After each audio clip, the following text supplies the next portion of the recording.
अस्सलामुअलैकुम दोस्तों, मैं हूं असलम आलम और आप देख रहे हैं गल्फ एक्सपर्ट।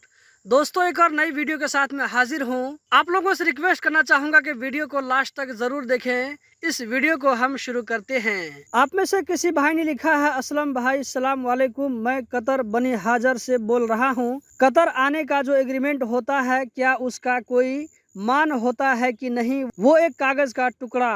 18-20 घंटे ड्यूटी करने के बाद खाना नहीं मिल रहा, नाश्ता नहीं मिल रहा, बीमार होने पर मेडिसिन और छुट्टी नहीं मिलती है। 9 महीने पूरे हो गए हैं, 10वां चल रहा है। अब मैं घर पे इनके काम नहीं करना चाहता हूँ। मेरी 1 महीने की सैलरी भी नहीं दिया है और मुझे पूरी उम्मीद है मुझे टिकट भी नहीं देगा। सबसे पहली बात तो यह है कि आपका मैटर सुन करके मुझे बहुत दुख हुआ कि आपको 18-18 घंटे 20-20 घंटे काम करना पड़ता है। उसके बदले में आपको नाश्ता भी नहीं मिलता है, खाना भी नहीं मिलता है, बीमार होने पर आपको मेडिसिन भी नहीं दी जाती है। और आपने कहा है कि 1 महीना की सैलरी पेंडिंग में है, आप घर जाना चाहते हैं तो आपको टिकट भी मिलने वाला नहीं है।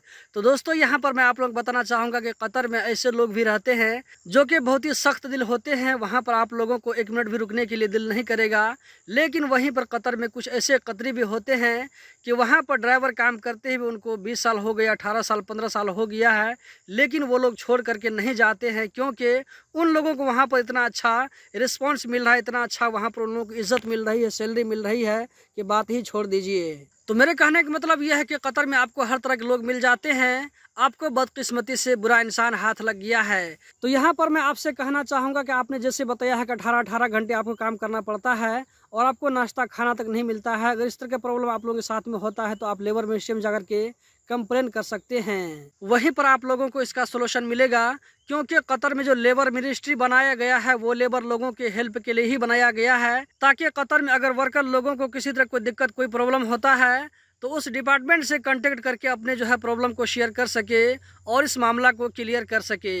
लेबर मिनिस्ट्री का हेल्पलाइन नंबर और ईमेल नंबर आप लोगों को स्क्रीन पर नजर आ रहा होगा। इस नंबर पर आप कंप्लेन दर्ज करवा सकते हैं, या ये कि आप डायरेक्ट वहां जाकर के कंप्लेन कर सकते हैं, अपने प्रॉब्लम को शेयर कर सकते हैं। और आपने जैसे कहा है कि 18 घंटा 20 घंटा आपको काम करना पड़ता है, तो ये बहुत ही ज्यादा दिक्कत की बात है। कफिल आपके साथ में बहुत ही ज्यादती कर रहा है, क्योंकि एग्रीमेंट के हिसाब से आप सिर्फ 8 घंटा ड्यूटी करेंगे। कफिल आपसे ज्यादा 10 घंटा ड्यूटी ले सकता है। 2 घंटा रोजाना आप लोगों को ओवर टाइम मिलेगा रूल के हिसाब से। लेकिन मैंने कतर में देखा इस रूल को कतरी फॉलो नहीं करते हैं। लेकिन 18 घंटा 20 घंटा ड्यूटी ये तो बहुत ही ज्यादा हो गया। उस पर नाश्ता भी नहीं और खाना भी नहीं, बीमार होने पर मेडिसिन भी नहीं, ये तो बहुत ही ज्यादती की बात है। आप लेबर मिनिस्ट्री में ज़रूर कंप्लेन करें, या अगर आप चाहें तो आप अपने एम्बेसी से भी कांटेक्ट करें। एम्बेसी में फ़ोन करके अपने प्रॉब्लम को शेयर कर सकते हैं। लेबर मिनिस्ट्री में आप लोगों को थोड़ा सा टाइम लग सकता है, लेकिन उम्मीद है कि इंसाफ आप लोगों को ज़रूर मिलेगा। तो आप हिम्मत ज़रूर करें। और आपसे यहाँ पर मैं एक सजेशन ये भी देना चाहूँगा कि अगर आपके पास में कोई सबूत, अगर आप कोई सबूत इकट्ठा कर सकते हैं तो वो भी जरूर करें, ताकि आप लोगों को काम आए। तो दोस्तों, यही थी आज की वीडियो। उम्मीद करता हूँ जरूर पसंद आई होगी। इस वीडियो को लाइक करके आगे जरूर शेयर करें, क्योंकि आप में से बहुत सारे लोग ऐसे होंगे जो कि इस तरह के प्रॉब्लम में पड़ रहे होंगे, ऐसे प्रॉब्लम को फेस कर रहे होंगे। तो उन लोगों को एक रास्ता मिल सकता है कि ऐसे सिचुएशन में क्या करना है, कहाँ पर जाना है।